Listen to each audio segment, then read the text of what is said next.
Good morning, this is Pauline. And I'm Howard. And we're starting today with the Sight for Wight news for Friday the 1st of November 2019. Tuesday 5th of November, the swimming group are swimming at the Waterside Pool in Ryde from 8pm to 8:45pm. The pool is closed to the public whilst the group swims. There are male and female volunteers to help you get in and out of the pool, as well as lifeguards to ensure your safety. To join the swimming group, please call Sight for Wight first to notify us of your swimming ability. You need to register with the office at Millbrook House first to be able to swim with the group. And on Wednesday, the 6th of November, the weekly coffee morning will be held at Millbrook House this week from 10am till 11:30am. There will also be our low vision drop-in between 10am and 12 noon. This is a weekly event to allow you to view and try the low vision equipment we have at Sight for Wight without the need for an appointment. We will be attending the Independent Arts Sing-About session at St Mark's Church Hall, Wootton. The session runs from 2pm to 4pm. It is free to attend and refreshments are provided. However, voluntary donations to Independent Arts are appreciated. Minibus transport may be available depending on location and costs £2. If you would like to join the Sing-About group, then please call the Society on 522205. Thursday the 7th of November, the Thursday social group is meeting at Millbrook House. The group meets from 10:30am till 2pm. With the help of volunteers, the group enjoy a number of activities, crosswords, catching up on news and trivia, knitting and crochet. They're currently making decorations for the Sight for Wight Christmas tree and continuing to make pom-poms for the rug. This very friendly mixed group also love to chat and enjoy lunch together. Later in the afternoon, volunteers come in and read to the group on different topics. If you'd like to join the group, then please contact the charity on 522205. Other news now. Advance notice for Striders. There has been a change to the planned stride at the end of November. The new route will be from Stag Lane to Gurnard. Full details will follow nearer the date to all members of the Striders group. Equipment.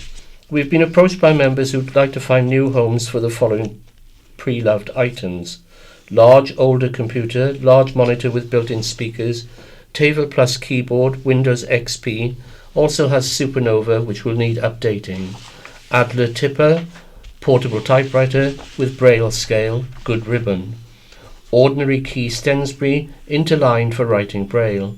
These items are available free of charge. If you're interested, please contact the charity on 522205 or email members@iwsb.org.uk. 2020 diaries and calendars. It's time to order your VIP diaries and calendars. Please note that the suppliers of VIP diaries have now imposed a minimum number for orders that we place on your behalf. Therefore, we will place orders on the following dates: 11th of November, 25th of November, and then a final order on Wednesday the 3rd of December. Any orders after this date will need to be made directly by members to the diary company. Prices are as follows: Pocket Diary A6 with cover, week to a view, £5.75p. Pocket Diary A6 insert only, week to a view, £5.30p. MIDI Diary A5, week to a view, £7.65p. Jumbo Diary A4, week to a view, 2 days per page, £21. Desk Diary A4, week to a view, £9.45p. Wall Hanging Calendar A3, £6.25. Wall Hanging Dates Reminder, £5.75. To place your order, please contact Laura Jasper at members@iwsb.org.uk or you can phone 522205. A possible new audiobook group. Alistair has run the Freshwater Library audiobook group for many years and is now looking to start a new one at Sandown Library. If you would be interested in joining the group, please contact Sandown Library on 402748 with your name and contact details, and they will pass on your details to Alistair. Days and times to be arranged once we have an idea of interest. Please note that this group is not run by Sight for Wight. We're just advertising on Alistair's behalf. Christmas tree decorations.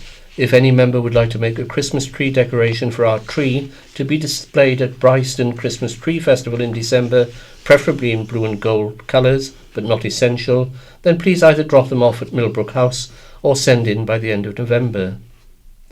The members' Christmas lunch will be held on Thursday 19th of December at the White Lion, Arreton.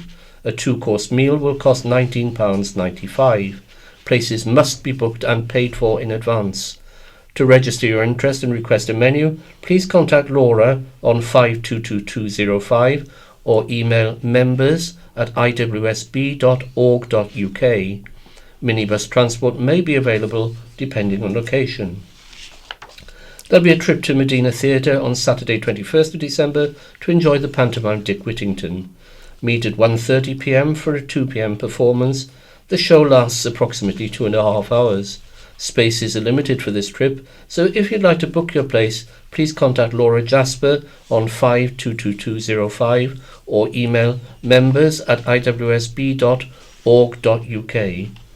Closing date for applications is Wednesday 20th of November. Please note the ticket price of £15 must be paid in advance. Minibus transport may be available for a donation of £2 depending on location. We'll be visiting the Isle of Wight Pearl on this visit, where we will join the Pearl Masterclass, a free informative talk about pearls. The talk lasts about 30 minutes, and there'll also be an opportunity to look around the centre or have refreshments in the cafe. There's no charge for the talk, but minibus may be available depending on location for a donation of £2. The closing date for applications is Monday 20th of January. For further information or to book your place, please contact the charity on 522205 or email members@iwsb.org.uk. Please note that all activities are subject to demand and availability of volunteers for driving and supporting as sighted escort guides. This week's In Touch. Can a volunteer sue a charity for discrimination? And 100 years of blind physiotherapists. Keith Jones is a lawyer and works from home. He wanted to volunteer for the charity Hospice of the Valleys. He went for an interview and was accepted. However, a risk assessment was carried out on the location and it was deemed unsuitable for him to work there. Keith says it's discrimination, but can he sue? Sean Delaney from the National Council of Volunteer Organisations outlines the law in this area. A Southampton woman has been given £3 million compensation for the delays in her eye treatment, leaving her severely visually impaired. University of Southampton NHS Trust has reviewed the waiting times for NHS Trust and say delays are a national problem. The Royal College of Ophthalmologists agrees and says 230 more training places are required. The Department of Health and Social Care responded by pointing out the £33.9 billion it says it plans to inject into the NHS by 2024. Michael Cassidy, Vice President of the Association of Visually Impaired Chartered Physiotherapists, reflects on 100 years of blind physiotherapists. And now to the news from the county press for today, Friday, November the 1st. With a general election now due to take place in December, the county press has taken a look at the candidates confirmed so far. The UK is set to go to the polls on December 12th after MPs this week backed Prime Minister Boris Johnson's call for an election following months of Brexit deadlock. On the island, at least 4 candidates are set to stand against sitting MP Bob Seeley, who was reselected by the Isle of Wight Conservative Association earlier this year.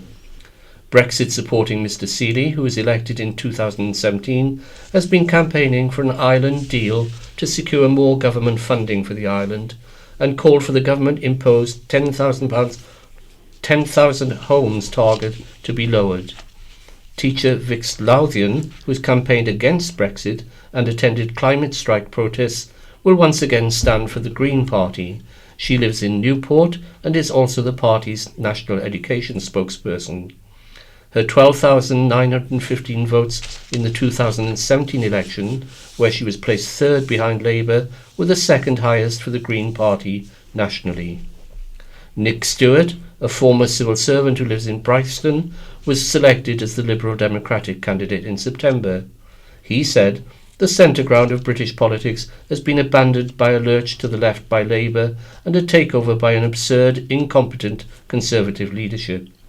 Europe is the major issue that divides us, but there are so many things where we agree with the vast majority of the island voters, from housing to the environment, the NHS, social care and transport. Peter Wiltshire, a businessman who lives in Bedford but has a second home on the Isle of Wight, will represent the Brexit Party. He's called for a clean break Brexit and tougher immigration rules. Isle of Wight councillor Carrie Love, who represents East Cowes, said he intended to run as an independent candidate concentrating on local issues. He said, "I'm putting island people at the very top of the political agenda and above tribal politics. Island people suddenly know I'm here to represent them in government, and I dare to be different in my approach." The Labour Party has not yet selected a candidate. Island Labour Chair Julian Critchley stood in 2017 and came second. A puppy protest was held in Ryde on Wednesday over plans to introduce new dog walking restrictions. More than 50 people and around 30 dogs gathered at Apley Beach to take a stand against the Isle of Wight Council proposals. A delegated decision to launch a public consultation on the new Public Space Protection Orders, PSPOs, was due to be made by 5 p.m. yesterday, Thursday. The orders include banning dogs from cemeteries and playgrounds and stopping them from running freely at popular dog walking sites, such as recreation grounds. Instead, dogs will have to be kept on their leads. Dog walkers said they were currently allowed to let their dogs run free at a number of areas where new restrictions could be introduced, including St Helens Dover, Clatterford Recreation Ground in Carisbrooke, Wootton Recreation Ground and East Cowes Esplanade. The PSPOs will replace existing legislation such as dog control zones and dog fouling orders. However, the council has refused to say which areas will face the new restrictions and how the current rules will be changed. It said further details about the proposed orders would be released when the consultation is launched. Rules stipulating which beaches dogs can be walked on and when are likely to remain largely the same, as dogs are already banned from a number of island beaches during the summer. However, according to information included in the delegated decision report, new restrictions could be introduced at Seagrove and Springvale beaches in Seaview. The council said extensive consultation had already taken place with key stakeholders. However, only 18 of the 33 town and parish councils responded. In a letter to town and parish councils sent more than a year ago, the Isle of Wight Council said it hoped to impose the PSPOs in October 2019, as well as other rules banning horses on beaches between 10 a.m. and 6 p.m. all year round. At the time, Isle of Wight Local Access Forum Chair Mark Earp said it was disappointing the actions of a minority, coupled with the council's inability to provide enforcement officers, had led to bans that impacted on law-abiding citizens. A petition has been launched opposing the proposed new restrictions, which has been signed by more than 7,500 people. If the delegated decision is made, a 6-week public consultation will be held and the PSPOs could be introduced in May 2020. Obesity in younger children has increased and 1/5 of pregnant women smoke, nearly double the national average. According to the Isle of Wight's latest health profile, people living in the most deprived Newport and Ryde wards die 5 years before residents in affluent areas such as Cowes, Gurnard and Bembridge.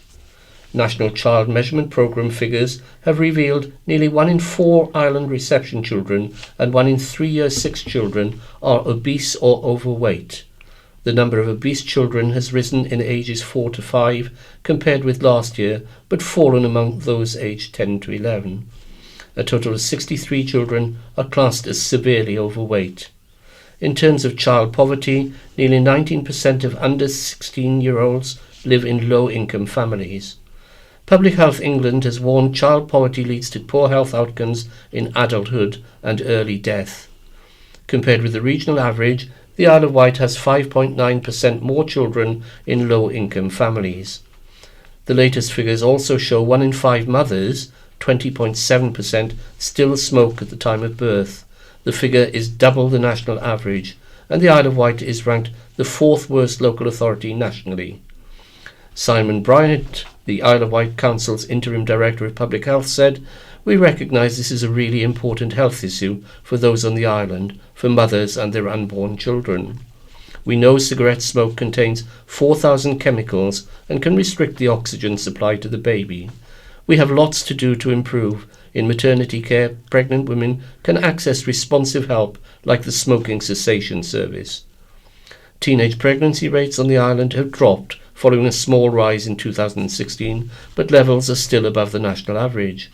In 2017, there were 40 underage pregnancies, 6 under the age of 16, 55% of which resulted in an abortion. However, Isle of Wight adults exercise more than most. 3 in 4 are physically active, compared with a national average of 2 in 3.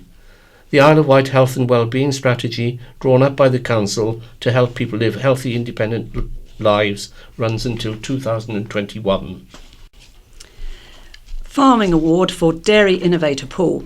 The island's Biddlesford farm was one of the big winners at this year's British Farming Awards. Family farmer Paul Griffin won the Gold Award for Dairy Innovator of the Year at the ceremony held at the National Conference Centre, Birmingham, and hosted by television presenter Vernon Kay. Biddlesford sells a range of products from its award-winning herd of Guernsey cows, including, more recently, a halloumi-style cheese, and recently helped launch a new brand of Isle of Wight milk to ensure island farmers are paid a fair price. Paul said, "I am thrilled to receive this award, which recognises the fantastic support of the whole team at Biddlesford. We pulled together to make this business what it is today." The judging panel said Mr Griffin is mitigating the ongoing volatility faced by UK dairy farmers by utilising every drop of his core product. Passionate and optimistic, the fourth generation to work on the family farm has been fundamental in the recent launch of a new milk brand on the Isle of Wight to protect its heritage and ensure a fair price for dairy farmers. Paul was not the only islander represented at the awards, now in their 7th year. Robert Chapman of Westover Farm, Calbourne, was shortlisted for the Contractor Innovator of the Year award. Ben Briggs, editor of the Farmers Guardian, which sponsors the event, said, "These awards reflect the breadth of the farming industry, celebrating the diversity and innovation present in an industry which faces continuing change and challenges." Veterans and youth groups paraded through Cowes to launch the annual Poppy Appeal. Hundreds of people attended Saturday's parade to the Seafront War Memorial, wearing poppies in memory of those who gave their lives for their country. Marching alongside veterans were the Vectis Corps of Drums Marching Band and Cowes British Legion Band and young cadets who handed out poppies. Riders accompanied the standard bearers as they marched through the town. A service was led by Reverend Andrew Pope, and the 2-minute silence was observed. Mayor of Cowes, Councillor Laura P.C. Wilcox, gave an address, and Councillor Ian Ward recited the exhortation. High Sheriff Jeff Underwood also attended. The event was organised by the Cowes branch of the Royal British Legion. Buried treasure including bronze axe heads potentially dating back to 600 BC and a medieval ring has been discovered on the Isle of Wight. All 3 historic finds were declared treasure at a treasure inquest held at the Isle of Wight Coroner's Court last week. Frank Basford, Finds Liaison Officer for the Isle of Wight's Portable Antiquity Scheme, appeared before the coroner to present the 3 discoveries. The 1996 Treasure Act requires people who discover artefacts made of precious materials to declare them and allow a museum to make an offer for the item before it can be sold. The latest island finds included a set of bronze-socketed axe heads dating from 800 to 600 BC and discovered in Arreton by Alan and Wayne Richardson. The hoard consisted of 49 items, including several near-complete axe heads and fragments. Mr Basford said it's quite possible these axes may not have been used as axes, but may, in fact, have been used as currency. The second find, which was described as an Anglo-Saxon garnet mount from 600 AD, was discovered near Shalfleet by Peter Peach. Mr Basford said it's likely to have been attached to a larger artefact, possibly a piece of jewellery or another dress accessory. The last and grandest object was a misshapen medieval gold finger ring with a blue carbon-shone setting discovered in Bryston by a member of the Isle of Wight Metal Detecting Club. Coroner Caroline Summery said, "This ring is really quite something. It looks like the kind of thing I would want to wear." Mr Basford said, "We think it might actually be hollow. The bezel of the ring is made of sheet gold, so it's possible someone may have been cheated." The coroner declared the discoveries to be treasure. A family said they were devastated after 2 wooden memorial benches dedicated to family members were taken away and destroyed by Island Roads. The traditional style benches in Freshwater were replaced with modern versions described as plastic monstrosities as part of an upgrading programme. However, after the county press stepped in, Island Roads has pledged to restore the wooden benches. Barbara Adams, 93, of Freshwater Bay, was distraught after the benches, one dedicated to her late husband Eric Adams at Blackridge Road and the other to his parents Joseph Frederick and Alma Adams at Silcombe Lane, were taken away. She would sit on her husband's bench by the river every week. Her nephew Nick Hall, also of Freshwater Bay, said the family were devastated. "We had permission for the benches at the time and they were always looked after by the family," he said. "We also had wooden plaques on the benches with the names of the members of the family to whom they were dedicated. They took them away without even contacting us. My auntie was terribly upset and in tears." The 2 benches have been replaced by plastic monstrosities. How many other benches commemorating loved ones have also been destroyed around the island? It was done without thinking of the pain and heartache they may have caused any family. Island Roads has since written to Mr Hall confirming the wooden benches will be restored. It said, "Following on from our discussions with the Isle of Wight Council, both benches will be reinstated to the same specification as the ones purchased by your family. We're in the process of raising an order for 2 pairs of concrete seat ends and the required amount of Iroko wood. Once we're in receipt of the materials, the benches will be constructed by our carpenter. The backrests will be engraved as per the original wording." Parking charges at St Mary's Hospital netted almost £500,000 last year. Figures released by NHS Digital show the Isle of Wight NHS Trust received £486,340 from car parking charges during the 2018-19 financial year, 15% more than the previous year. Nationally, staff and patients paid £71.2 million for parking.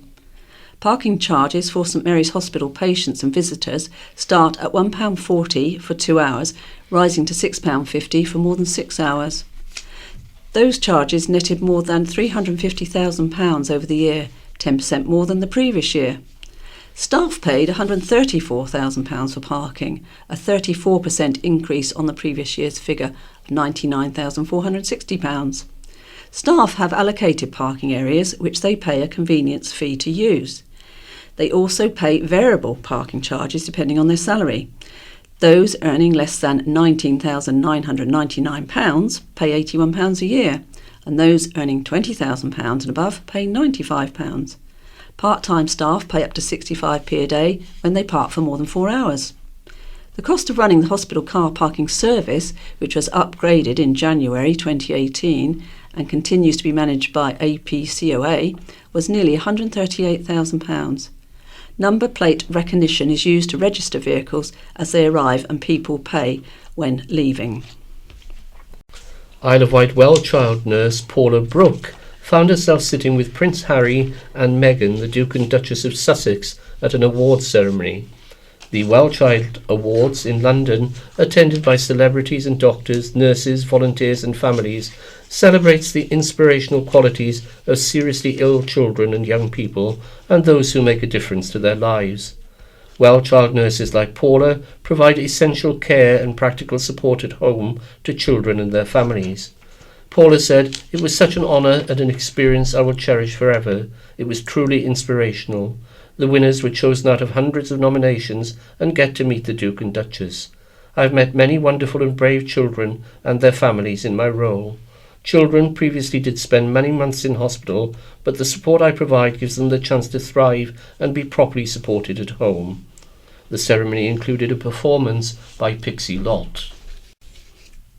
Following a police chase through Ryde, a man kicked out at officers and spat blood and saliva in an officer's face.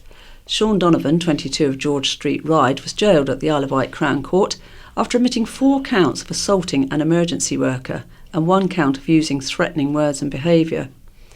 Rose Burns, prosecuting, said Donovan was walking along the esplanade with his girlfriend on August the 26th when a man, who had previously attacked him, pulled up in a car. She said there was an altercation. The man chased Donovan with an iron bar and Donovan smashed a bottle on his car. When the police arrived, Donovan started swearing at them before running away, chased by 6 officers and a dog. When they caught up with him, the court heard he violently kicked out, striking officers as they tried to restrain him. Donovan shouted as he was loaded into a police van, "You'll need more than 6 of you." He then spat blood and saliva in the face of one officer, who was taken to hospital to be tested for infections. Defending, Oscar Vincent said he presents as a very vulnerable individual. He has a number of difficulties associated with social skills, and he had been doing well in engaging with the community before this incident. The men in that car had attacked Donovan earlier in the day, and he still doesn't understand why. When he saw them later on in the day, he was understandably quite upset. When the police arrived, he thought they used far more force than they needed to and felt he was being mistreated. Judge Ian Hughes sentenced Donovan to 10 weeks in prison, taking into consideration the fact he had already served 5 weeks on remand. MP Bob Seeley has written to Prime Minister Boris Johnson asking for millions of pounds for public services and to help tackling the ferry company's monopoly on cross-Solent travel. Mr Seeley, who said there was a wealth of evidence showing it costs significantly more to provide public services on the Isle of Wight compared with mainland authorities, outlined the key elements of the island deal he's been campaigning for. He asked for £6.4 million for local authority public services, £10.9 million for health services, and a combined funding pot to integrate the island's health, social care and public services. He called for a £5 cap on the cost of patient travel to the mainland to access NHS services, investment in the island's rural economy, reduced housing targets for the island, and support to address cross-Solent travel monopolies. Mr Seeley said, ensuring the island gets the funding it deserves to maintain and develop first-class public services has always been and remains a priority. I've convinced the government in principle that the island needs greater support. We now have to work out what that will consist of. We've had some good wins to date. £26 million for the Island Line, £20 million for Ryde Railway Pier, and £48 million additional money for the NHS. We've had £100 million of additional government funding for the island in the past 12 months, but there's always more to do. He said Mr Johnson had publicly indicated his support for an island deal when he visited the island and reaffirmed that commitment last month in a public statement in the House of Commons. Mr Seeley has previously voted to reduce central government funding for local government. Most recently, in February, he voted to set the main central government grant at a level 56% lower than it was previously. TV star Shane Ritchie stayed at an island holiday park to film his new show, and he liked it so much he brought his family back for a holiday. The 55-year-old actor and singer swapped Walford for Wight Cliff Bay to film the Channel 5 TV series Caravanning with Shane Ritchie. The holiday park will feature in the final episode of the 4-part series, which will be broadcast at 9 p.m. next Friday, November the 8th. It will see Shane, who stayed in Wight Cliff Bay's suitably named Rockstar accommodation, and a special guest embracing island life after escaping the London rat race. They got stuck into life at the park, playing bingo with the locals and spending an evening under the stars enjoying an alfresco film at the outdoor cinema. The other 3 episodes will see Shane embark on caravanning adventures in North Wales, Devon and Yorkshire. Shane said, "This series has been such fun to be a part of, and Wight Cliff Bay is a great park. I even took my family back for a weekend break after filming." Away Resorts Head of Sales and Marketing, Laura Miller, said, "It was an absolute pleasure to welcome TV legend Shane and the Channel 5 film crew to our park. We had great fun hosting him. He's an absolute character. We're even more delighted, however, to hear he loved his trip so much he has since returned. They're welcome back anytime." Hundreds of patients have signed a petition saying Brading needs a GP surgery following news that the local practice is set to close. The Isle of Wight NH Clinical Commissioning Group, CCG, is drawing up plans for alternative provision for 4,500 patients from April after the wife and husband team who run Beechgrove Surgery and a branch surgery in Lake said they could no longer cope with increasing demand and fewer resources. A petition has now been launched by the Brading Residents Association calling on the CCG to provide a surgery and pharmacy in Brading. Beechgrove patient Roshan Mullins, 37, has been collecting signatures. She said, "There are a lot of strong feelings here in Brading about losing our surgery and being farmed out to other overcrowded practices. Patients are currently set to be divided between surgeries in Ryde, Sandown, Shanklin, Bembridge and St Helens unless Brading can attract a new GP in time. People are deeply concerned about the inconvenience. It's essential the CCG take note of the views being expressed by patients." The CCG has invited responses to a survey about future provision, but patients said they'd been left in the dark and had only found out what was happening after reading about it in the local media. Roshan said, "As a working mother with a baby boy born with sepsis, which we both contracted, I'm concerned we're losing our local GPs and that the CCG is not replacing them. It's such a loss to our town. I truly hope we can find a new GP or practice group to take over the surgery in time. People need their local GPs." At a patient meeting on October 4th, the CCG said the island had recently recruited 9 GPs, but none were set to be placed in Brading and Lake. A final decision on the future of the surgeries is due next month.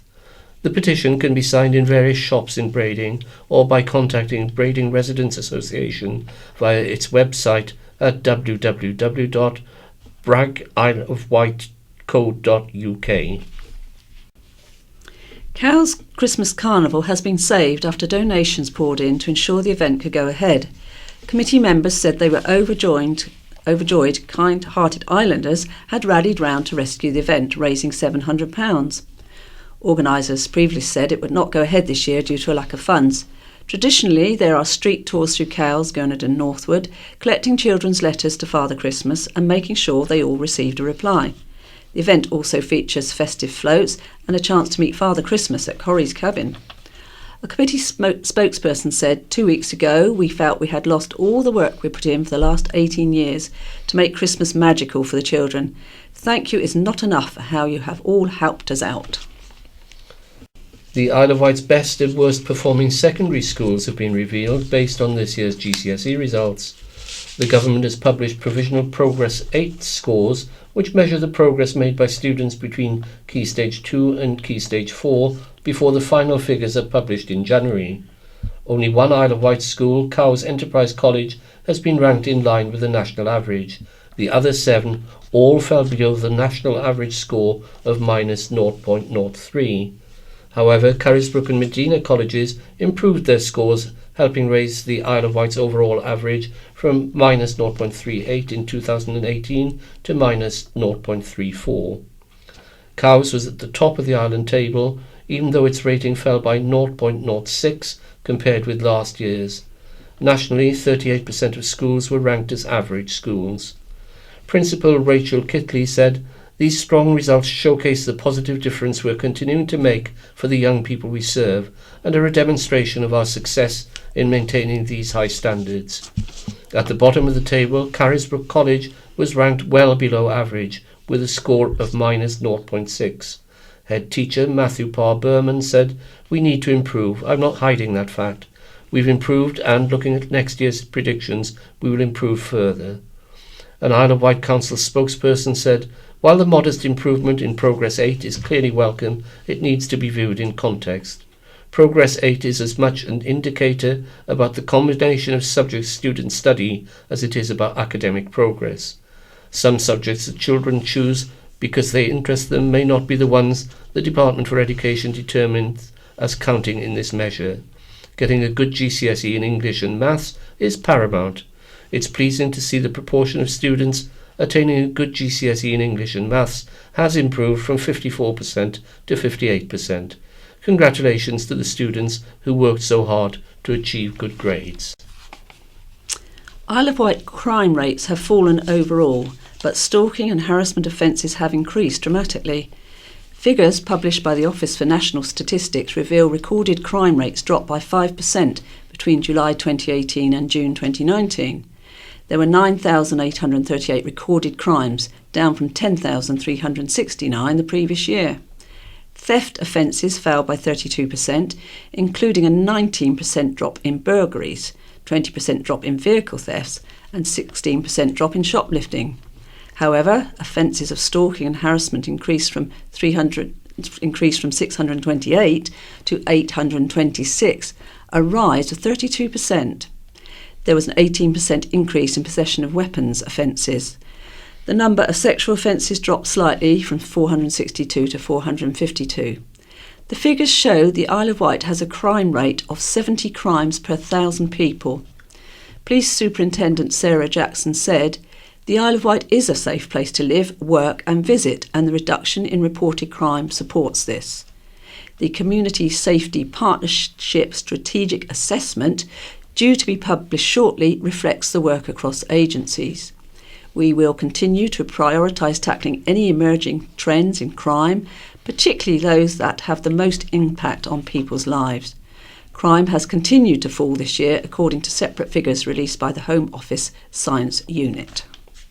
2 health and safety incidents at St Mary's Hospital were so serious they had to be reported to government watchdogs. One saw an aggressive patient punch a staff member so forcefully that she vomited. In a health, safety and security report presented to the Isle of Wight NHS Trust's October board meeting, it was revealed 2 incidents were reported to the Health and Safety Executive during August and September, the latest figures available. In the first incident, a porter was pushing a full linen trolley through the emergency department when it hit a ward sister. It struck her left shoulder, causing her to fall into a doorway. Her injuries meant she was unable to work for more than a week. Staff were advised after the incident to be vigilant when moving equipment through the hospital building. In September, a second incident saw a patient attack a staff member in the early hours of the morning. A patient, described in the report as aggressive, was being treated at the emergency department when they lashed out, punching a ward sister in the shoulder and stomach so forcefully that she vomited. A manager confirmed the patient was fit for arrest and the police were called. The patient was subsequently prosecuted and appeared in court. The member of staff involved in the incident was sent home in shock following their ordeal and were unable to work for more than 7 days. Walkers discovered the body of a pilot whale on the beach at Shepherd's Chine near Bryston, partially decomposed and littered with plastic bottles.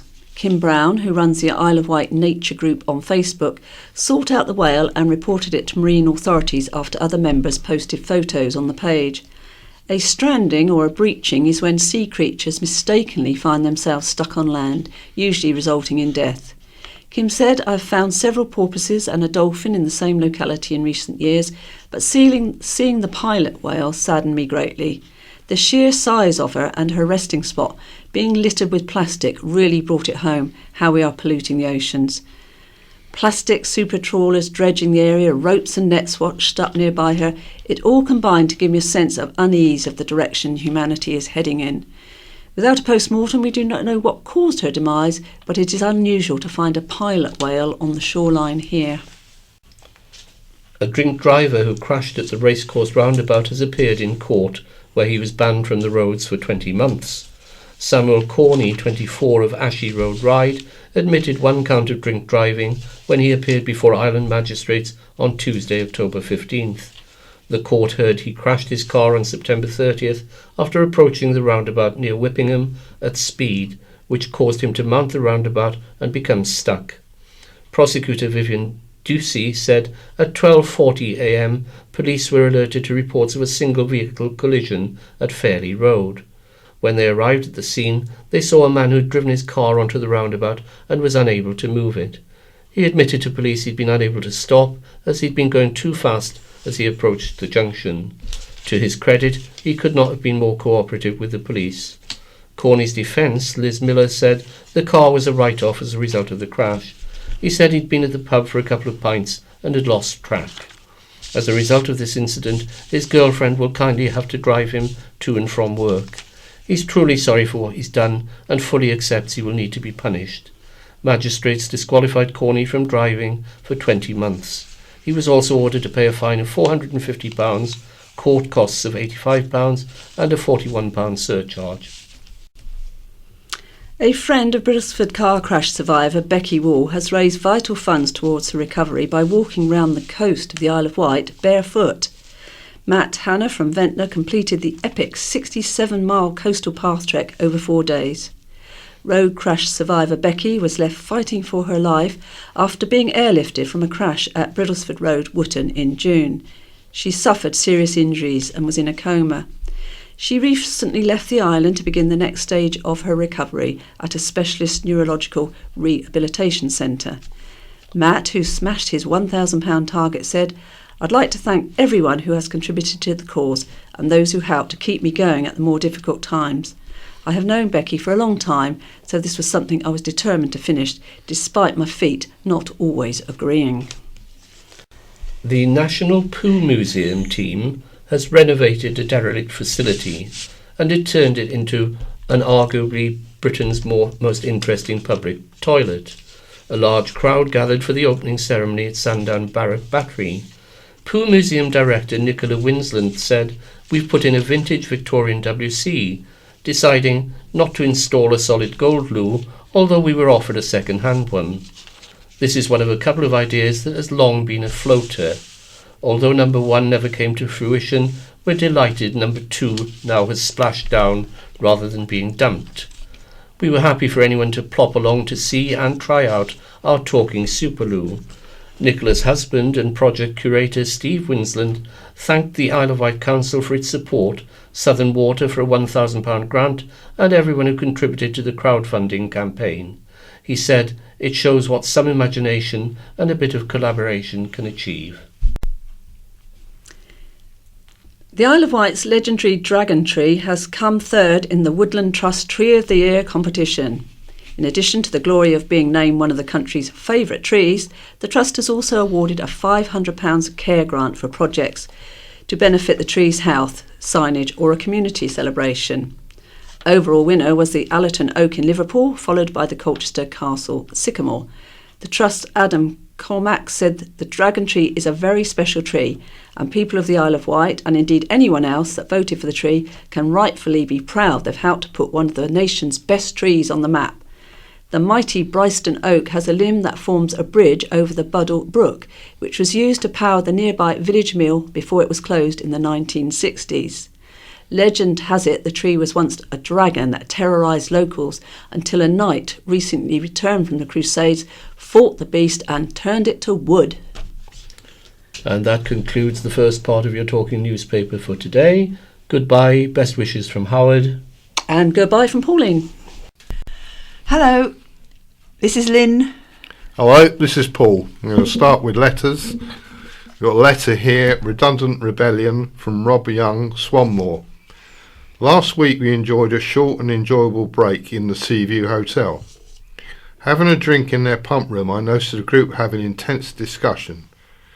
As I was wearing clothes from the Boden catalogue, recyclable paper underwear and talking in a loud voice, I managed to be invited to join this group to discover they were the active set of the Seaview and Seagrove supporters of Extinction Rebellion. From their discussions I learned they would soon focus activity on 2 major targets. Firstly, they intended to park their Land Rovers and Audis, hybrids of course, around Coffin Bridge roundabout in order to disrupt normal traffic. Secondly, they will superglue themselves to parts of the Cowes floating bridge to stop it moving. I must allay the fears of all islanders about these threats to their normal life. Firstly, this group will be unable to abandon their cars around the notorious roundabout because of all the stationary vehicles already there. Secondly, any plans to stop the floating bridge will prove redundant, no matter which day they choose, as it will not be running. And now a letter from one of our own members. It's entitled Ban A-Boards and it's from Tina Snow in Newport. I am writing to raise awareness of the hazards of A-boards for people with sight loss. I encountered an A-board outside a bakery in Pyle Street. It was totally obstructing the pavement, and my guide dog and I had to go in the road to get around it. I moved the said A-board against the building line to get by. The RNIB are recommending that as good practice all local authorities implement a total ban on A-boards. I am requesting the Isle of Wight Council enforce this ban. There's a letter from Paul Simmons, St Lawrence. Survey flawed. I am writing in response to an article written by Louise Hill, County Press, 25th of October, regarding 58% want road reopened and related survey. There is a need to put things into perspective. The survey carried out in the summer represents less than 0.5% of the island's population, therefore does not reflect the majority position, and is being used as a propaganda tool of self-interest, led by Councillor Dave Stewart. Ventnor Town Council voted not to support this madness. Ventnor Councillor Gary Peace disagrees with the plan. Councillor Stewart keeps banging the drum about economic damage to businesses and tourism, which is unadulterated fabrication. Any damage is being caused by £9 million authority budget cuts over the last 2 years and continued austerity under a heartless Tory government he represents. So let's get it right. He comments we need to be mindful of residents' concerns. The reality here is not at all residents' concerns are being taken into consideration, or indeed economic ones. The simple truth is a hidden agenda to move a so-called influx of traffic away from Knighton, where he happens to reside. The whole island suffers from an influx of traffic due to ageing infrastructure that struggles to meet demand. You can have as many surveys, impact analysis and investigations as you like, but the facts cannot and should not be ignored. How many times do we need to remind ourselves that Undercliff Drive is acknowledged as a large urban landslide complex in Northern Europe? It is prone to landslip and subsidence as evidently historically and more recently with a mudslide in 2001 and a major movement in 2014 following heavy rain. It is also a legally protected site of special scientific interest.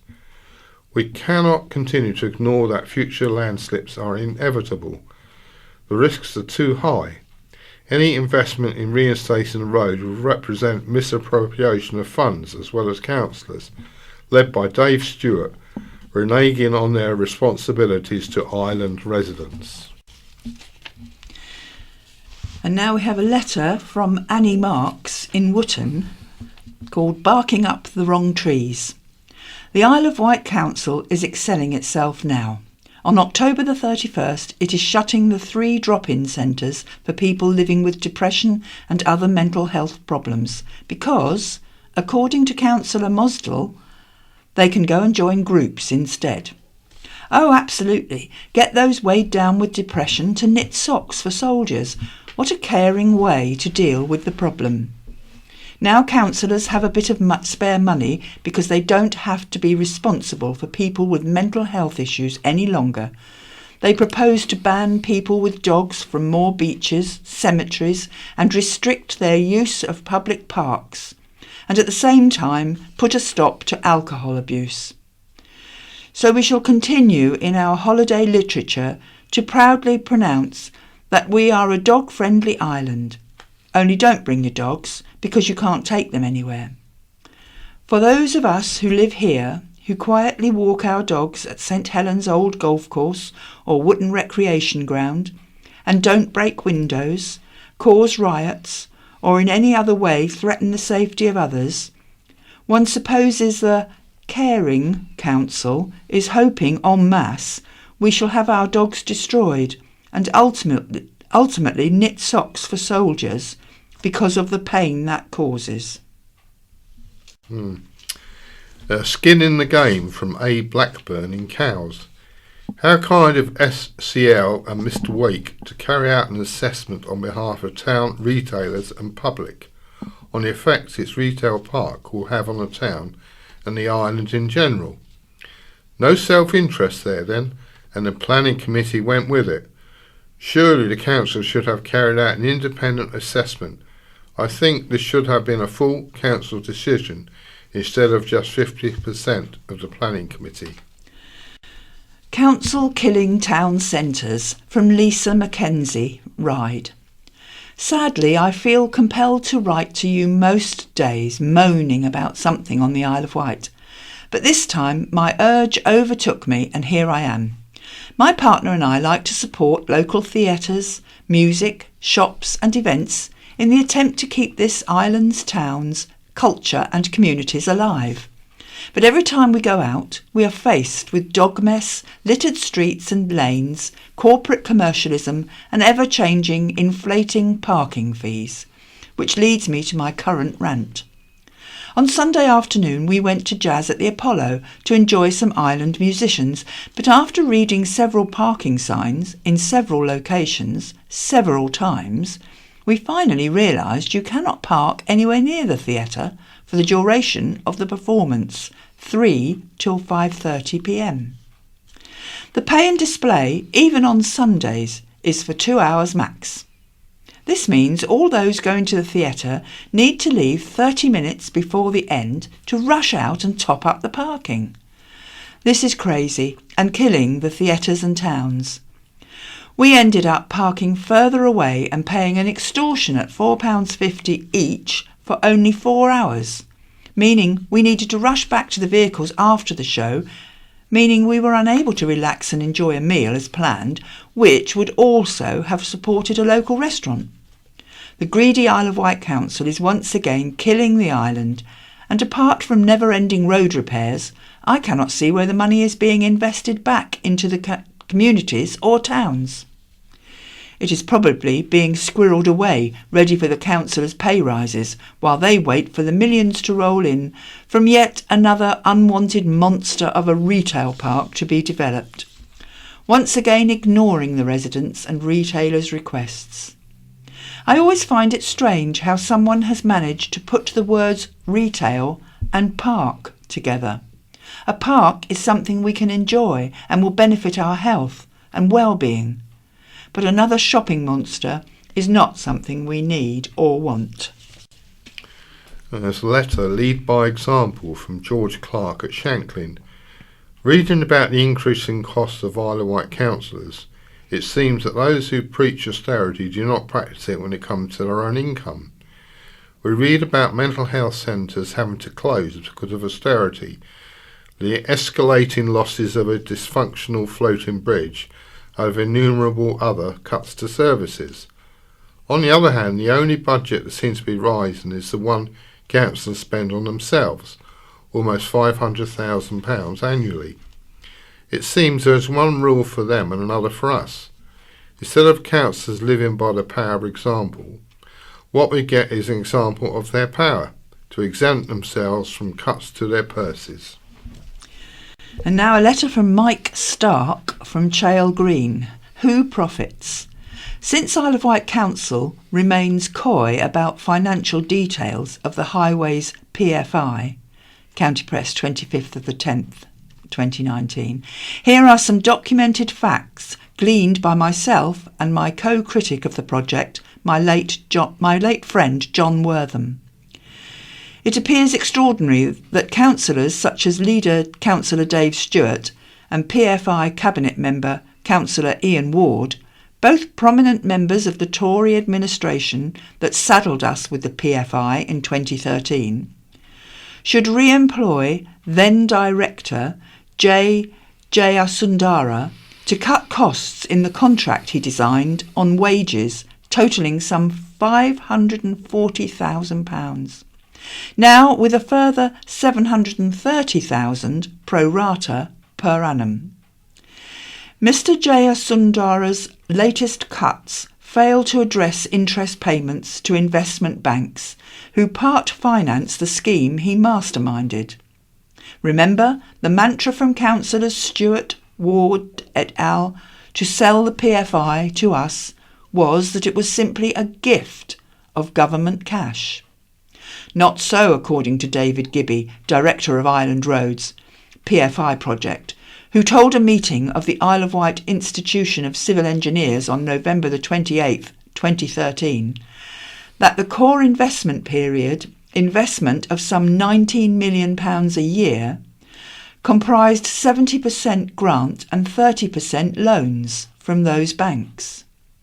This would seem to be borne out by a figure gleaned on August the 30th, 2013 from the website of Meridiam Infrastructures, a French bank and co-owner with Vinci Concessions of the PFI contract. Meridiam boasted it had already pumped £9 million into the scheme. It added the total project cost was £293 million. However, Mr. J.R. Sundara reported at the time to the council that this total was £480 million. This makes a difference of £187 million, apparently to be shared between PFI investors Meridiam, the German KfW and DZ banks, and two Japanese ones, Sumitomo Mitsui and Mitsubishi, listed in council papers at the time. Thus, our roads get some 60% of the taxpayers' cash over the 25 years, and the financial speculators get 40%. Perhaps that explains why County Hall won't admit that the contract councillors Stewart and Ward et al. Signed up to commits us more to filling the pockets of foreign bankers than the holes in our roads.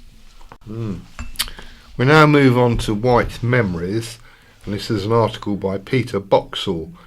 Thank goodness they never built a bridge. Last month saw my 100th plus trip to the island, and yet I've never lived there, and a week is probably my longest stay. No, I am not a sales representative. I am one of the many who visit relatives who have emigrated to the retirement haven, the beautiful island, home to the largest number of bungalows and expansive front gardens in the UK. My preferred route out of the capital was the A3. Call me old-fashioned, but it's probably because over the years there has been much more to look at when stuck in traffic. Much has changed though, and hassle-free driving is now the norm. Over the past 36 years the mountain has moved. Bulldozers have pushed their way through the Surrey and Hampshire countryside, bypassing such places as Guildford and Petersfield. A desire for a seamless stretch of tarmac from the capital to the south coast has been achieved, culminating with the completion of the £371 million Hindhead Tunnel. No longer do we gaze into the Devil's Punch Bowl as the Friday night traffic crawls towards a traffic junction, unsure of which lane to take. The only breaking point now, other than the numerous speed cameras on the south-west London drag, is a ludicrous roundabout at Liss, where we wait for Juggernaut or Caravan to tip over. With the A3 navigated, there is Portsmouth to contend with, the whims of their highways department and their apparent desire to constantly rearrange the traffic system and its accompanying signage. The Gun Wharf development merely added to the confusion. I would imagine that I am not the only one who has approached this historical naval city, checked their watch and said, "Hold tight, I'm sure we can catch the earlier ferry."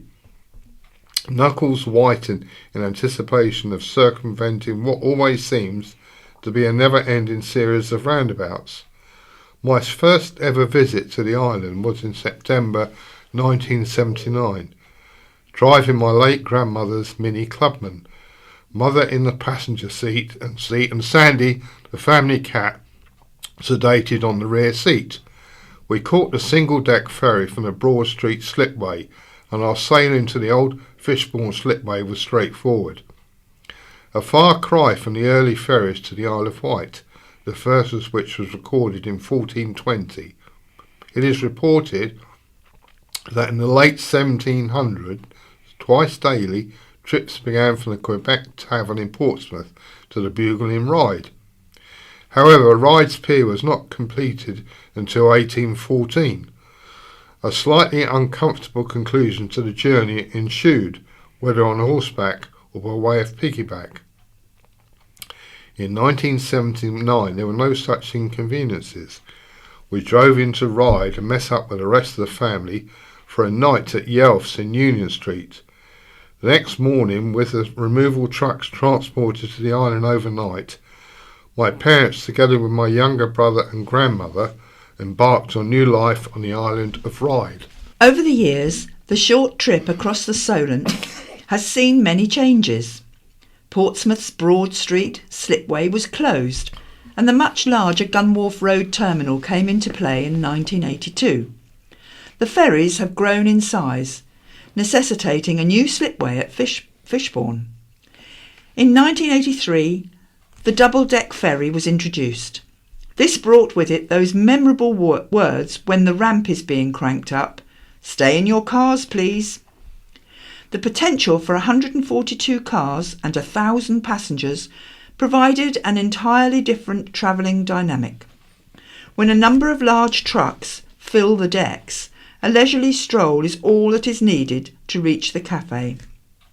Should the saga coaches roll on board and 50 or so pensioners desire a cuppa, a swift dash is required if you want a cup of tea and a slice of fruitcake before you're told to return to your cars. The loading of the cargo onto the ferries is critical. I would imagine I am not alone in testifying, with some annoyance, the occasions in the past when edged forward by a senior deckhand, only to find yourself unable to open the door, either parked too close to another vehicle or adjacent to a part of the vessel's structure, leaving just one option, an undignified climb over the gear stick. Then there is the loading of the lorries and getting the weight distribution right. Amazingly, only once have I had a really choppy sailing. It was around 20 years ago, and the Solent was a mill pond. Notwithstanding this, crockery, cakes and pasties crashed to the ground. Disembarking has always been a risky business.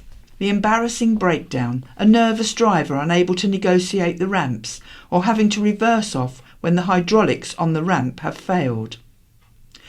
All things considered, logistically, the transfer to the island has always been a relatively pleasant occasion. Watching jet skis swerving among the ferry's wake at the rear of the ship, observing the gigantic container ships sailing to Southampton and back, the intercontinental catamaran that nearly caused a tidal wave on the island, wondering how on earth we have never collided with one of the thousands of sailing boats. So much has changed on the 5 or so miles crossing over the past 30 years, and yet, upon arriving on the island, turning left out of Fishbourne Lane and past the Abbey, the only real change is that I now drive to Bembridge. All else remains as delightful as it was back in 1979. Thank goodness they never built a bridge. News from the Isle of Wight NHS Trust with Chief Executive Maggie Oldham. Protect together to manage the impact of flu. The NHS is gearing up for what could be a very challenging winter, and one thing we're working hard to manage is the impact of flu. Across the country, trusts like ourselves are encouraging staff, volunteers and members of the public to get their flu jabs.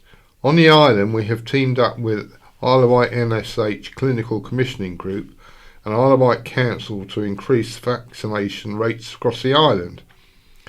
Our campaign is called Protect Together. The campaign will try to give people the information they need to make positive choices about their health. We know many people have concerns about vaccination, and there is a lot of misinformation circulating online and on social media. But we want to cut through all of that. We all share a responsibility to protect ourselves, our families and our community.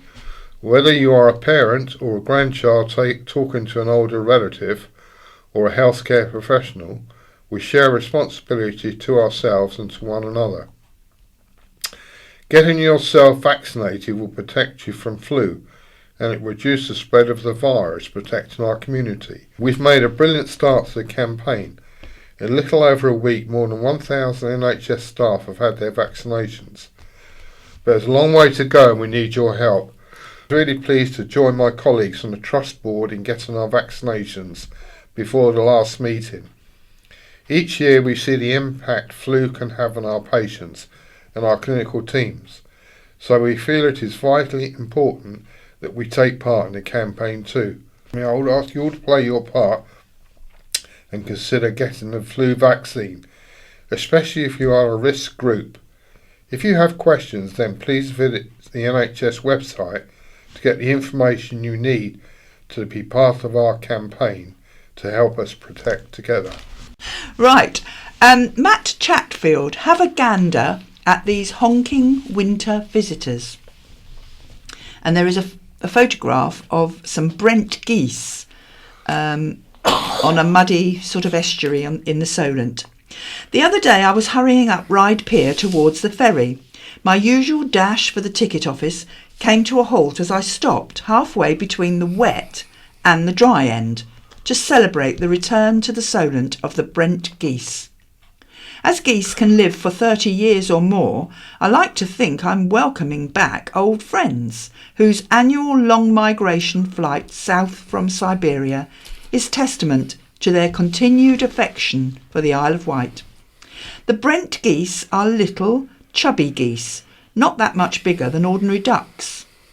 Every year the arrival of autumn is charmingly announced by these flocks of quacking, honking tourists, filling up our beaches and bobbing about in the sea, just as their human counterparts do in the summer. Brent geese, after which the famous Brent oil field was named, used to get eaten quite regularly and for an unusual reason.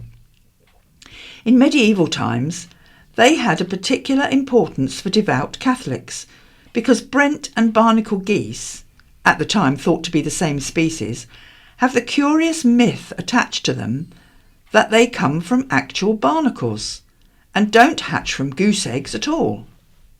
This meant that for religious purposes, Brent and barnacle geese were classified as fish and could safely be eaten on a Friday. Luckily for the geese, that belief was dismissed when people worked out these geese actually bred like normal birds, but they did it in lands so far away that nobody saw them doing it. The hubbub of goose chatter is a characteristic murmur that fills the air in many parts of the northern coast of the island at this time of the year. And if you're able to get nearer to their flocks, for example by walking up Ryde Pier, you can easily hear and see them for yourself. This is an opportunity you shouldn't miss, because not many other people will get the chance. Although it's hard to believe it when the sky darkens with the ragged skeins of dark geese flying into land on the shoreline, there are not many Brent geese around. Across the UK, there are about 100,000 every winter. The Solent, as a whole, is thought to play host to about 13% of the world population of the dark-bellied Brent geese, and about 30% of the UK population. The geese like it here on the Solent because of the muddy shores and the big tidal range that twice a day draws back and reveals the seagrass beds for the hungry geese to peck at. It's perhaps no coincidence these are areas that we humans and our doggy companions don't really go to very often. We can enjoy watching the geese from the shore and as they fly overhead, but they don't tend to get in our way. Humans and Brent geese have coexisted on the Solent for thousands of years. I hope they keep coming for their winter holidays for many years to come. We now move on to what's on, and there's 6 shows that I'll read out very quick synopsis of at Medina Theatre. The box office number is 823 880. The first one is Saturday 9th of November. Think Floyd. They're a Pink Floyd tribute group. Very, very good. On Sunday the 10th of November at 7:30, £20 a ticket, is Steve Parish Mad Tour. Champion motorcyclist and truck racer, television presenter, practical joker or just plain survivor. Friday the 15th of November at 8 o'clock, tickets £27.50, is The South. To celebrate their 10th year anniversary and 30 years since the Beautiful South released Song for Whoever, they're back with a UK tour playing shows up and down the whole of the UK. Monday the 18th of November at 6:30, tickets £9, £6 concession, is The Pirates of Neverland, performed by the Way Forward charity. The untold story of Captain Hook and what he really wants. Friday 22nd of November at 7:30, tickets £21. The Country Superstars Experience, as seen in London's West End and featured on Sky TV, Europe's leading Dolly and Kenny impersonators, Kenny Rogers and Dolly Parton. And lastly, Saturday 23rd of November, 4pm and 7:30pm, tickets £18. Dick Whittington Grown Ups Only, the hilarious adult pantomime. Now don't miss the talk by expert Chris. I met the designer of the Princess Beatrice Garden at Carisbrooke Castle, Chris Beardshaw, when it was opened a few years ago, and among things we discussed was valerian, which is a real pest of the ramparts. On Wednesday, November the 13th, at Newport's Riverside Centre, Chris will return to the island to speak at an event organised by the Isle of Wight Hardy Plant Society. He fell in love with gardening when he worked at the age of 12 at his local plant nursery. For a few pounds at the Riverside, from 7:30pm, you can hear from a true fount of gardening knowledge who has achieved so much. Among his accolades are no fewer than 13 Royal Horticultural Society gold medals, and the People's Choice Award at the Chelsea Flower Show a record 4 times. His Princess Beatrice garden is well worth a look too, and he is obviously worth a listen because his talks schedule is booked up for years ahead. Joan toasts her 100th birthday with champagne. Joan Pruce enjoyed a glass of champagne at her 100th birthday party, and quite right too. She has celebrated her centenary with family and friends at Inver House Care Home, Bembridge, where she has lived since September. Joan, who turned 100 last Wednesday, was born in Islington, London, and holidayed on the Isle of Wight with her family. Her dad, Fred, died when Joan was 8, and shortly afterwards she moved to the island with her mum, Minnie, and her sister. When she left school, Joan worked at the Isle of Wight Times office in Rye during the Second World War. She worked at Chichester Barracks, and she married Victor John Pruce, known as John, in 1940, and they moved to Tunbridge, where Joan worked for the War Department. In 1942, they moved back to the Isle of Wight, bought a house in Nettleston, and raised their 2 children, Doreen and David. They went on to have 3 grandchildren, Ian, Peter and Natalie, and 5 great-grandchildren, Molly, Jack, Brooke, Alfie and Betsy. John died 31 years ago.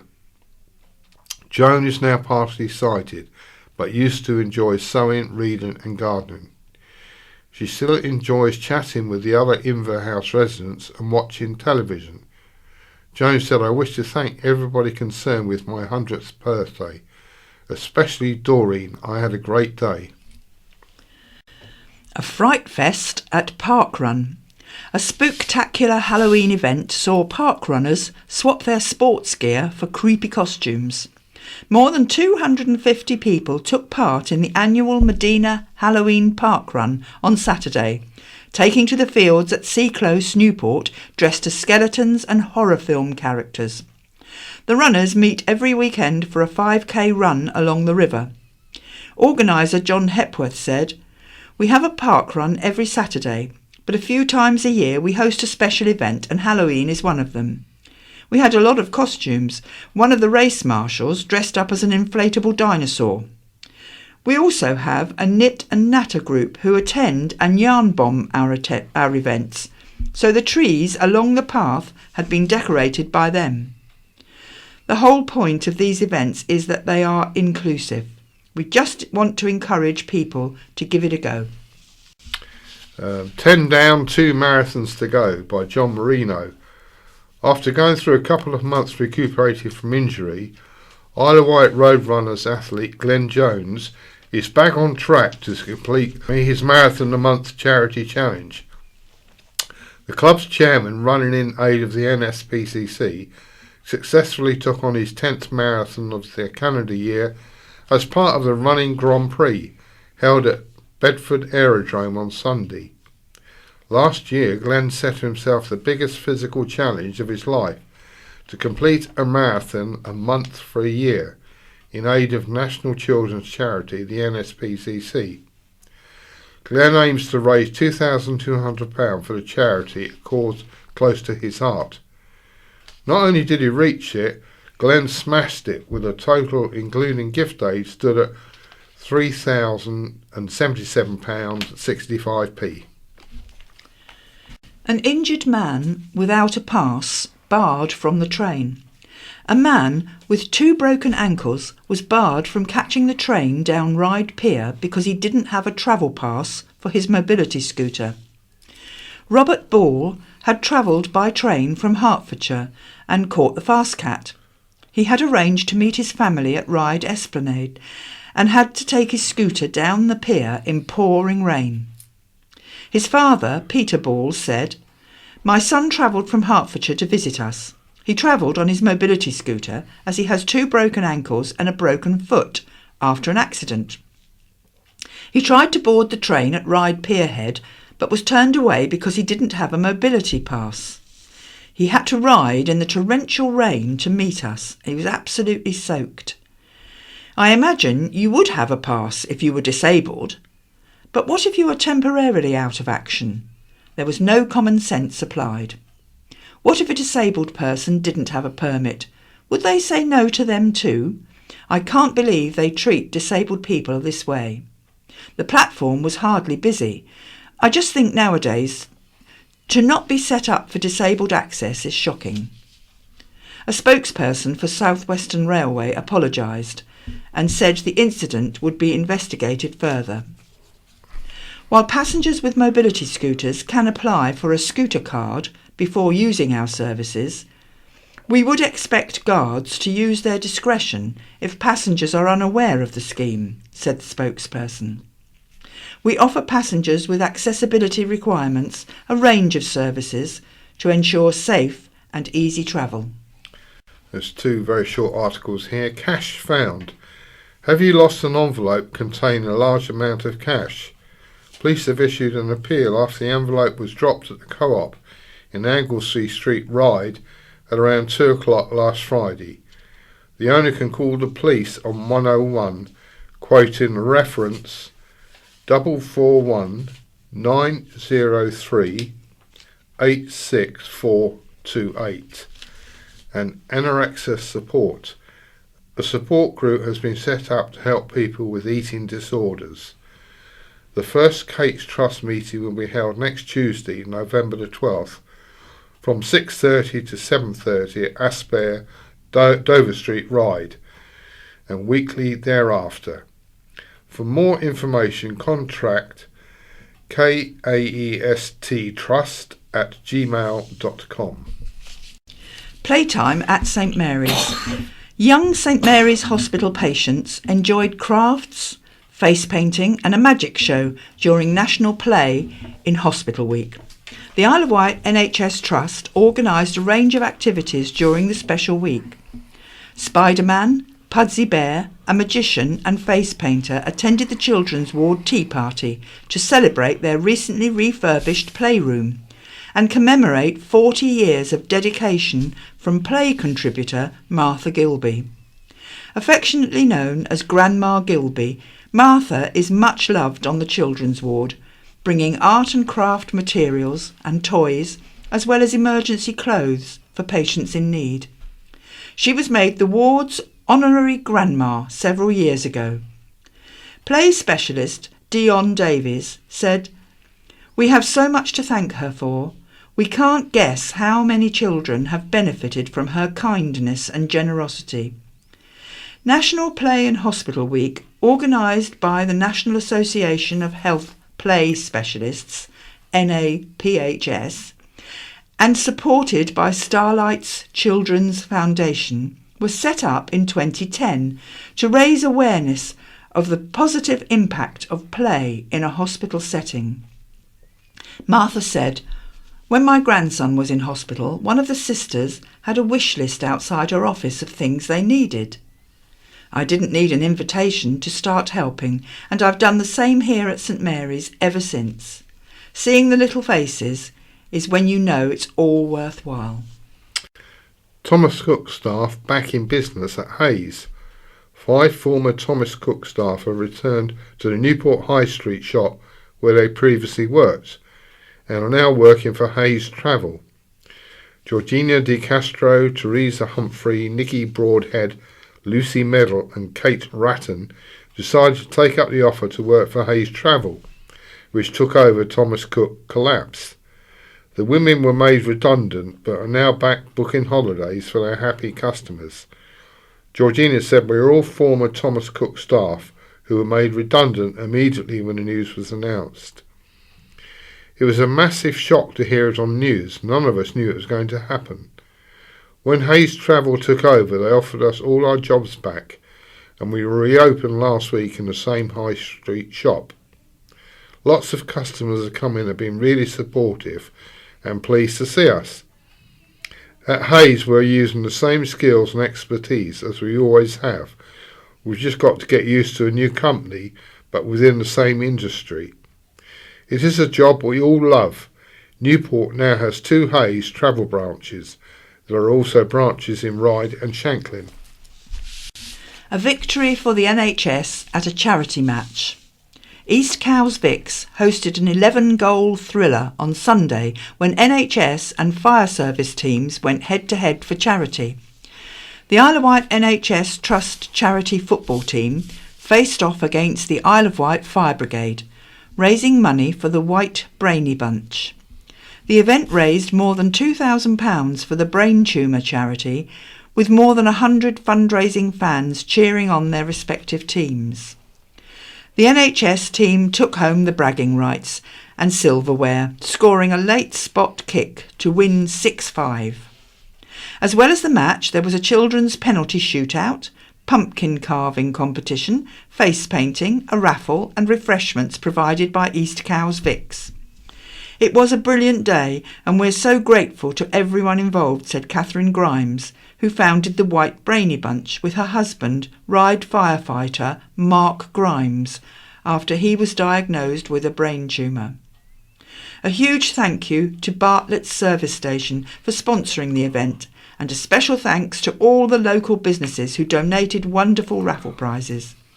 "It was such a brilliant day and we want to make it an annual event. I'm sure the fire service team will be hungry for a rematch next year." Grassroots hero Claire in line for award. Claire Griffin, long-serving manager of West Wight Sports and Community Centre, has been shortlisted for Sunday Times Grassroots Sportswoman of the Year 2019. The winner is decided by a public vote, and Claire's friends and colleagues hope the island community will vote for her on the awards website. Under 30 years of Claire's leadership, the WWSCC in Freshwater has grown from one swimming pool to a busy hub with 2 pools, a sports hall, gym, community room, cafe and exercise studios. Around 1,800 people visit each week, taking part in activities ranging from yoga to trampolining. Claire said, "I am passionate about the power of sport, not just for physical health, but for mental health. I have the best job in the world." Claire's work was praised by Dame Ellen MacArthur, who said, "Here she is on the island in the middle of nowhere, providing a fantastic facility for the community." The Grassroots Sportswoman Award recognises leaders in community sport. The awards will be presented in London on November the 21st. V&A Talks at Osborne. A 3-day conference will be held at Osborne House to mark the bicentenary of the births of Queen Victoria and Prince Albert, starting on Wednesday and featuring leading scholars and authors. The event will include exclusive tours of the house and grounds and a gala dinner based on royal menus used by Queen Victoria. Visit www.victoriaandalbert@Osborne, eventbrite.com. And it's goodbye from Paul. And it's goodbye from Lynn. BBC Sounds. Music, radio, podcasts. Visually impaired people are often on the receiving end of help. But how does it feel when our attempts to volunteer our help are rejected? The NHS Trust having to pay compensation to a woman whose blindness was caused by treatment delays. And the rise and fall of physiotherapy as a profession for blind people. We look at the highs and the lows. But first, Keith Jones is a lawyer specialising in EU legislation, so you'd think he'd be pretty busy at the moment, wouldn't you? But for reasons he explained to me from his home in Evervale in South Wales, he was looking for something else in his life. At the moment, I'm working from home, but my PA keeps insisting on me getting involved in other things outside the home because I've also got an ongoing problem with depression. One of the things she got me involved with was a charity called Hospice for the Valleys. We went and asked them if they could use some volunteers. They said yes. And in June, I went into their local charity shop in Evervale and I had an interview, and I did say to them at the time, before we go any further, don't assume you know what blind people can and can't do. Just ask me if I can do something rather than assume I can't. And they agreed to that. And we went through the interview, looked into what I could and couldn't do in the charity shop as a volunteer. And the agreement was, at the end of the interview, for me to do the first day the following Tuesday. On the Monday, I understand my PA got a message from, I can't remember the guy's name, but he'd asked her for me not to go in on the Tuesday. They wanted to do a risk assessment. And he said, we cannot allow him to work in the charity shop. It would be too dangerous because of the stairs. And bear in mind, these are stairs that as a customer I've been using for years. So this is a shop that you're very familiar with? Yes, and I will say though, ironically enough, these very stairs they were concerned about, I had to go up and down those to the interview. Were you asked about the kind of issues that they said were concerning them? I mean, did these come up in the interview? Yes, we talked about the stairs, that was no problem. We talked about whether I could work behind the counter, that would have been no problem. They did say to me we would be wary about letting you sort out donations because people often leave, dirty clothes or syringes and things in there. We'd be worried about that. I said that's fair enough. But the risk assessment itself, that did not directly involve you? I wasn't asked any questions. All I know is that some person inside their organisation considered this, and presumably they were sighted, so had no experience of being blind anyway. The point is, I think, they were worried about liability. But as I said to them, as a lawyer myself, I can tell them they would be just as much liable if I fell down the stairs as a customer as I would be with a volunteer. What's your feeling about this and how it's been handled? I'm very disappointed. I mean, it's active discrimination. And, look at it how you will, it is discrimination because by not letting me work there on feeble excuses of discrimination, if they want to stop me working there, well, surely they should stop me going in as a customer as well, which would also be discrimination. If they were concerned, what do you think this voluntary organisation should have done? I think they should have at least given me a chance, and then if it didn't prove to be satisfactory, that's fair enough, but we've had a go. Keith Jones. Well, we contacted Hospice of the Valleys about Keith's experience. This is what they told us. After an initial interview at the shop, staff requested further advice from our HR service as concerns were raised about our duty of care to Keith in his potential volunteer role. The advice we were given was that it would not be deemed safe for the individual to commence voluntary work, highlighting, quote, the store walkway and layout is continuously changing depending on your stock, repositioning of sofas and cabinets, volunteers and drivers are constantly carrying items of furniture to and from the store, which places the individual at higher risk of being struck by the furniture being transferred. And the welfare facilities are located on the first floor. To get to the toilets, for example, the individual would need to pass the shop floors, stairs, sorting areas and kitchen. There could potentially be a number of trip or slip hazards along these routes. And the statement ends. We are currently reviewing our volunteering policies and procedures to ensure that we can offer a flexible and transparent response to the volunteering inquiries we receive.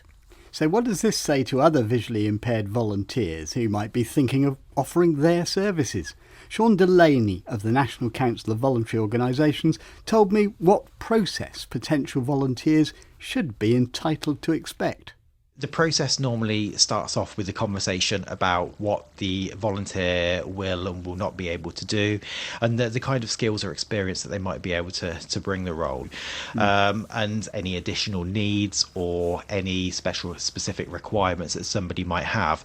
You would expect those to come out through that conversation, but that would be a conversation that would be true for any volunteer. Would all volunteers be subject to a risk assessment? Is it a requirement? Organisations don't really have that many requirements under law, but one of the requirements that they do have is a duty of care to make sure that the volunteer or anybody in the organisation doesn't come to any harm through the course of that person giving their time. Usually the good practice that we'd recommend to an organisation is that the risk assessment is done as a discussion with that particular volunteer. That way you're able to talk about those things that might be a risk with the volunteer and work out, are they actually risks? Is this actually a problem that's likely to crop up? But also you can have a conversation with that volunteer about what we might be able to do about that. I think the discussion is a really great way to do this, especially as well if you find that there's a risk that's slightly more insurmountable. So if there's a reason why that person might not be able to volunteer, at least that person was a part of that discussion from the very start. So do they have a specific duty not to discriminate, as an employer has? Well, there's been a couple of cases where volunteers have tested this bit of the law. The most recent was in 2013, I believe, when the Supreme Court was looking at a case about whether a volunteer could bring a claim under equalities legislation. But because there's no contract in place, because there's no obligation, no exchange of money, that actually equalities legislation doesn't apply. That's Sean Delaney of the National Council of Voluntary Organisations. So is Keith's experience an isolated one? Tell us about what's happened to you if you've offered your services to a voluntary organisation. Now, a Southampton woman who lost most of her sight as the result of delays to her treatment has received more than £3 million in compensation. The trust in question blames a national shortage of trained ophthalmic consultants. James Ingham of BBC South has been following this story for us, and he first told me more about the patient's case. Well, the woman who's in her 30s went to her optician in June 2016 after she noticed her eyesight worsening. Now, at a hospital checkup a month later, she was diagnosed with glaucoma. That's a condition that damages the optic nerve, and she was urgently referred to Southampton's General Hospital. Now, clinicians there gave her drops and told her that she'd need frequent appointments at the eye clinic, but she wasn't actually seen again for another 10 months. And by the time she saw a senior consultant in February last year, well, she'd gone blind and was told that nothing more could be done. Her solicitor is Victoria Hayden. Well, this was a very young woman with 3 young children living in a flat. She became a prisoner in her own home because she couldn't take the children out, she couldn't get down the stairs, she couldn't cook, she couldn't clean, she's not been able to work, and it has affected the entire family and will do so for the rest of their lives. And James, the hospital has admitted liability. Well, the University Hospital Southampton NHS Trust doesn't comment on individual cases, but the woman's lawyer, Victoria Hayden, says that the trust did admit a breach of duty and accepted that if she'd had surgery, some sight could have been saved. Now, they settled her claim out of court, paying her more than £3 million in compensation. Well, it's a complete tragedy. There was no need. There was no reason why this should have happened. Had she been treated timely, then she would have had some sight loss, but she wouldn't have been completely blind. She would have been able to work, she would have been able to care for her children, and she would have been able to live entirely independently. Now she's not. So is this just an isolated case, tragic as it is, or are more patients experiencing problems in Southampton?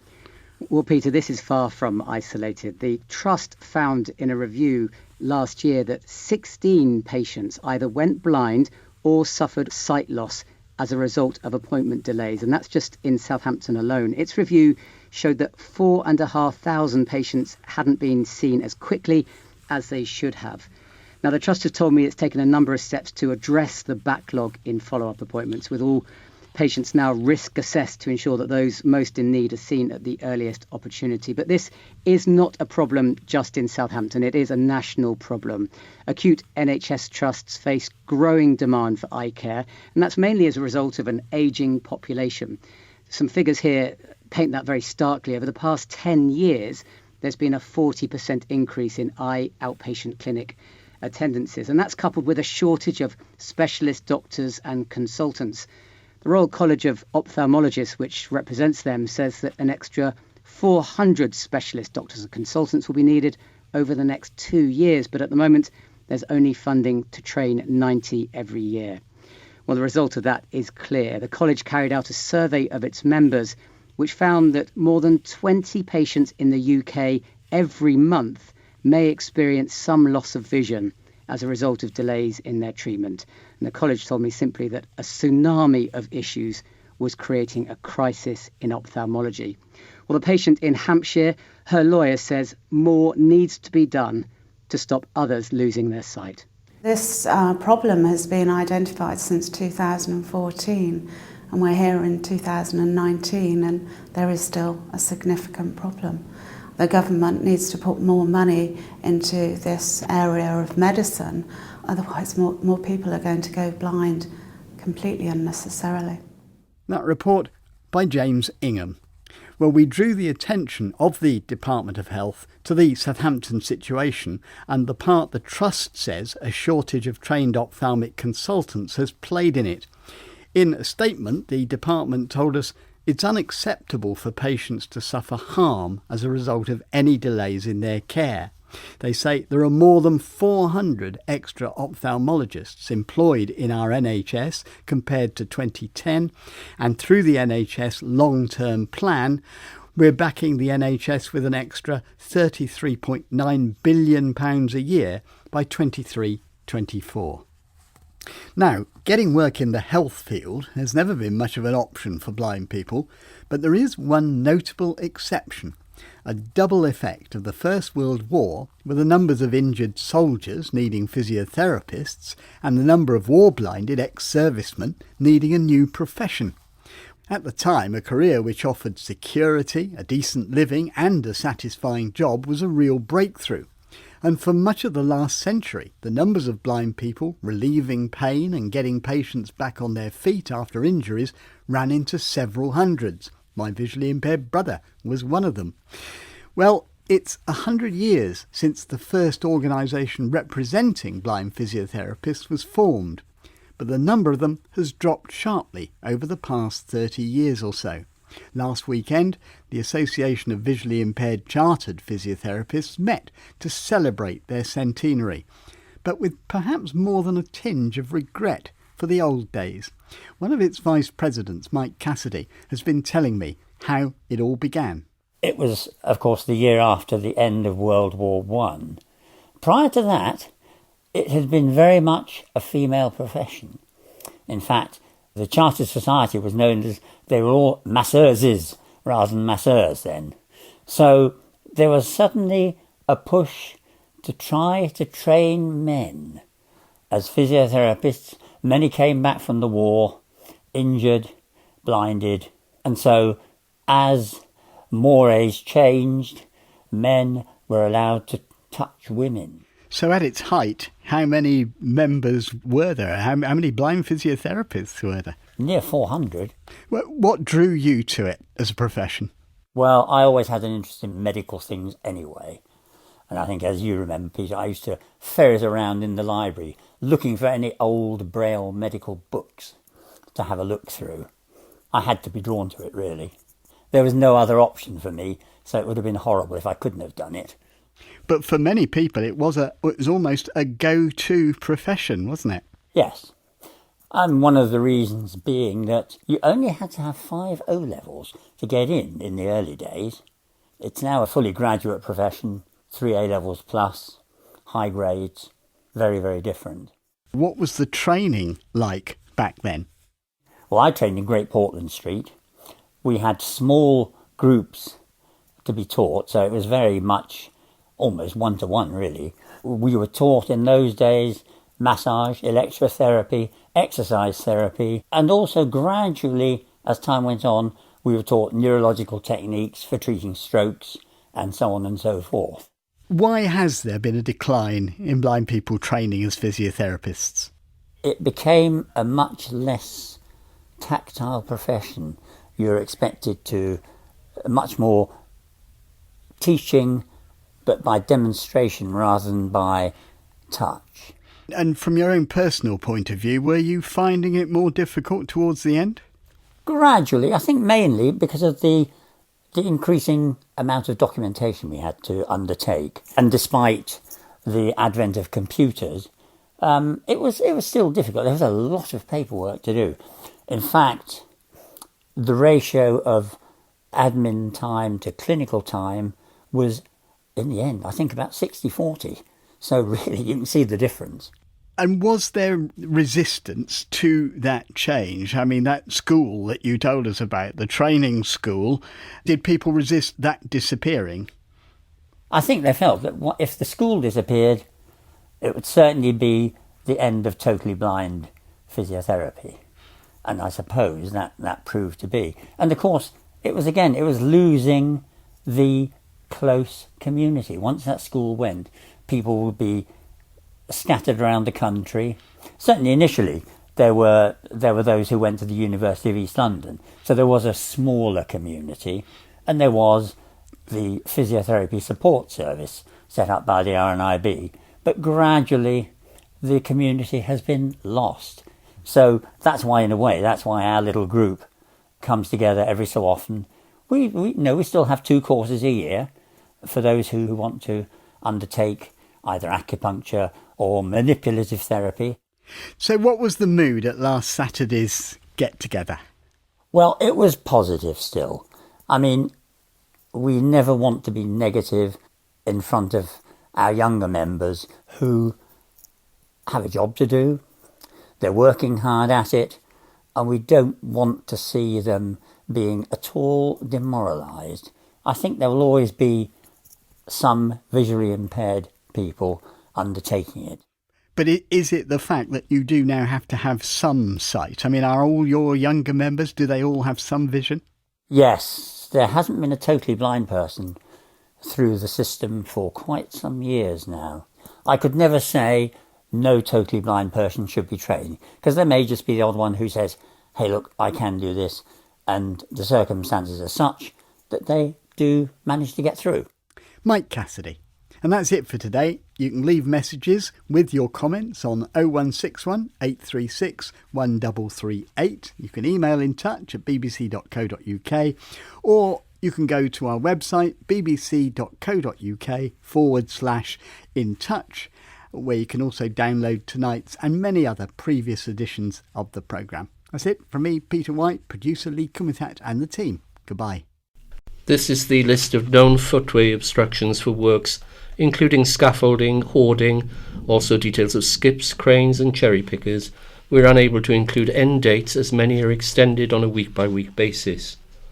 In the Cowes area, current scaffolds at Cameos, Bath Road, Cowes, Regency House, 42 High Street, Cowes, Beckford House, 10 Beckford Road, Cowes, also in West Hill Road, 3 Dover Road, East Cowes. Current hoarding at Jolliffe Chandlery, Shooters Hill, Cowes. Current skips, 12 Oakfield Road, East Cowes. Current cherry picker, Cowes High Street, Cowes, putting up Christmas lights. And in the Newport area, current scaffolds, 4 St James's Street, Newport. Phones for You, 50 High Street, Newport. 146 High Street, Newport. 36 Key Street, Newport. 11 High Street, Newport. 48 to 49 High Street, Newport. 10 St Thomas's Square, Newport. Holyrood Hall, 70 High Street, Newport. There are current cherry pickers at God's Providence, St Thomas's Square, Newport Social Club, Junction, Coleman's Lane, Lock's Green Road in Porchfield. In the Ryde area, current scaffolds, flats 31 to 36 Marymead Close, Ryde, Boots 170 High Street, Ryde, 79 Park Road, scaffold in Player Street, Ryde, Hill House, The Mall, Brading, 8 and 9 East Street, Ryde, 152 High Street, Ryde, 171 High Street, Ryde, next to Boots, 8 Union Street, Ryde. Current skips, 14 Ray Street, Ryde, 22 Reed Street, Ryde, 42 Foreland Road, Bembridge, Prescott, Nettleston Green, Seaview. Current building materials on the highway, junction of Green Street and Station Street, Ryde, opposite Youth Centre, Wells Street, Ryde. And in Sandown and Shanklin area, current scaffolds at Sandown Saver Centre, that's in Albert Road, Sandown. Current hoardings at Premier Inn, 1 to 9 Esplanade, Sandown. Current mobile crane in Premier Inn, 1 to 9 Esplanade, Sandown. Current skips, 5 Hill Street, Sandown. In the Ventnor area, current scaffolds, corner of Trinity Road and Madeira Road, Ventnor, 1 Boniface Road and into Trinity Road, Ventnor, 1 Blenworth Terrace, St Catherine Street, Ventnor. Current skips, the Glebe, Spanners Close, Chale, that's 27th of the 9th to 31st of the 10th. In the West Wight area, current scaffolds, Hurst, 9 School Green Road, Freshwater. Current skip, Hursley, the Broadway, Totland. Current hoarding, Elm Cottage, Omany Road, Yarmouth. Vehicle crossings under construction, 40 Newport Road, Cowes, 22 St Paul's Avenue, Shanklin.